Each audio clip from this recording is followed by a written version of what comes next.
السلام عليكم، مساء الخير. وبعد انقطاع نبتدي اليوم في موضوع طويل جدا، لكن إن شاء الله أنه مفيد. اليوم موضوعنا عن أغلى المواد في العالم. طبعا السعر مو ثابت، تعرفون أن الأسعار عرضة للتغيير بناء على العرض والطلب. بعض المواد تكمن قيمتها في الفائدة التي تعود بها على الناس، والبعض تكمن قيمته فقط في ندرته، فكلما أصبحت أندر أصبحت أغلى.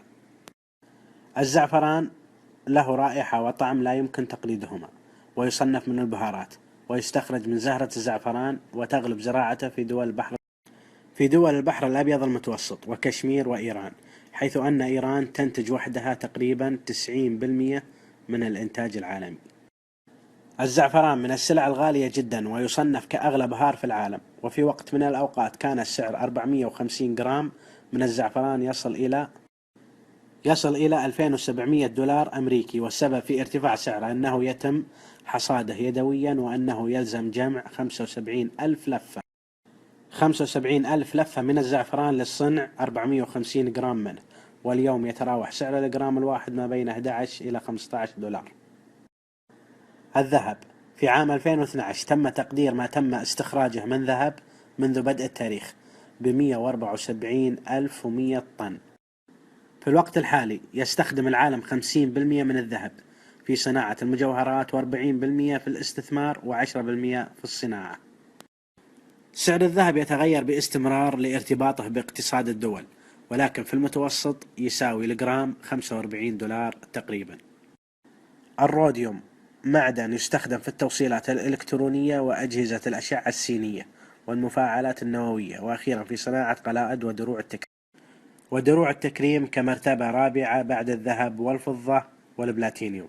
كلفة الجرام الواحد حوالي $300. البلاتينيوم عنصر مهم جدا وثمين، وله قيمة كبيرة في الصناعة والزينة والبيئة، و20% من كافة منتجات العالم يدخل فيها البلاتينيوم، سواء في تركيبتها أو إنتاجها، بدءا من المجوهرات وأنظمة عوادم السيارات والدوائر الإلكترونية، ووصولا لأدوية مكافحة السرطان. ويقدر سعر الجرام الواحد من البلاتينيوم $50 تقريبا. الميثامفيتامين عبارة عن مادة عصبية ومنبه نفسي قوي جدا، وتستخدم في الغالب كمخدر بهدف النشوة، وفي حالات نادرة تستخدم لعلاج اضطراب فرط النشاط ونقص الانتباه، وتوصف أيضا في تحسين الحالة النفسية وزيادة الطاقة. الميثامفيتامين من المواد التي يمكن إدمانها بسهولة، وقد تتسبب في حدوث هذيان واضطرابات عقلية، حيث تدمر هذه المادة الخلايا والناقلات العصبية وأمراض كثيرة جدا. ويقدر سعر الجرام الواحد من هذه المادة $100. قرن وحيد القرن طبعا له أسباب كثيرة لغلاء هذا القرن. أحد الأسباب هو بديل لمخدر الكوكايين، وبعض الدول تستخدمه للأمراض كالكبد والحمى وغيرها، وبعض الدول تستخدمه للزينة وصنع الحلي والخناجر. سعر الجرام من بودرة وحيد القرن $110، ويصل سعر القرن كاملا الذي يزن من 1 إلى 3 كيلو إلى $300,000.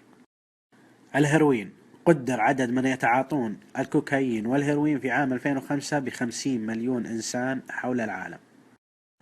ولأنه مشتق من المورفين، نجد أن للهيروين استخدامات طبية متعددة، ولكنه يعمل بشكل رئيسي كمسكن للآلام التي لا يتحملها الإنسان، مثل آلام ما بعد العمليات الجراحية، حيث أصبح بديلا للمورفين في هذا المضمار.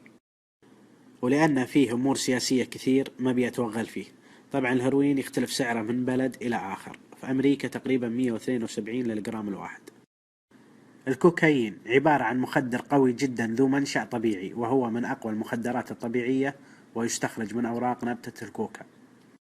ويعد الكوكايين من أخطر المخدرات أيضا لتأثيره على قنوات الصوديوم في الجهاز العصبي، والذي ينتج عنه السكتة القلبية.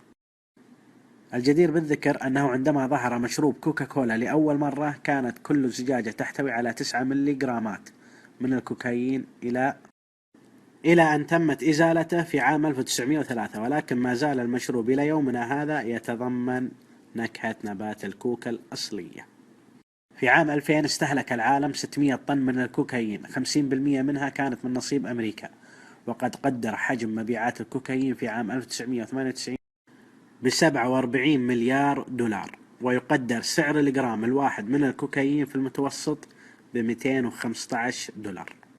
حمض الليسرجيك إيثيلاميد، واختصاره LSD، عبارة عن عقار مخدر يعرف لتأثيره النفسي الذي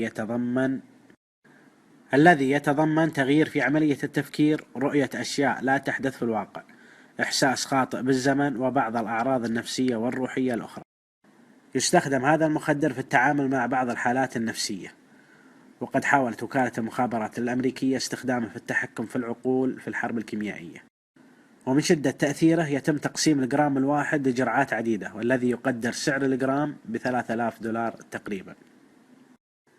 البلوتونيوم عبارة عن عنصر مشع يشتهر بدوره في إنتاج الطاقة النووية عبر الانشطار النووي الذي يحدث في المفاعلات النووية وقت السلم، وفي القنابل الذرية وقت الحرب، كما يستخدم في بعض أنواع محركات المركبات الفضائية.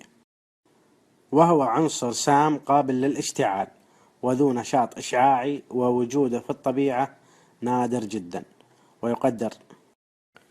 ويقدر سعر الجرام الواحد من البلوتونيوم $4000 أمريكي.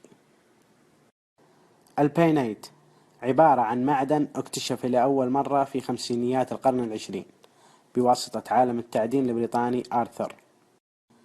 يصنف هذا المعدن في فئة الأحجار الكريمة، وهو نادر جدا جدا، لدرجة أنه حتى في عام 2014 لم يكن هناك سوى قطعتين فقط منه يمكن تحويلهما إلى أحجار كريمة. القليل جدا من هذا المعدن يمتلكه أشخاص، فمعظم ما تم اكتشافه حتى الآن تعود ملكيته إلى المتاحف والمعامل الأمريكية والبريطانية. ويقدر سعر الجرام الواحد من هذا المعدن $9000 أمريكي. ما شاء الله. التافيت، فهو أيضا من الأحجار الكريمة النادرة جدا، وقد سمي بذلك نسبة إلى مكتشفه ريتشارد تافيه، والذي وجد أول عينة منه في متجر للمجوهرات في إيرلندا عام 1945، حيث كان يصنف كمعدن آخر لوقت طويل جدا.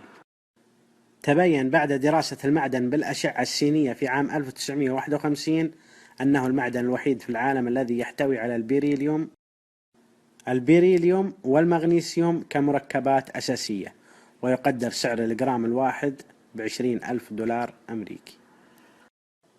الترتيوم تم إنتاجه لأول مرة من عنصر الديوتيريوم على يد أرنست رذرفورد في عام 1934، ولكنه لم يتمكن من عزله وفصله، وأكمل العلماء من بعده هذه المهمة، واستخدم في البداية لتحديد تاريخ المياه.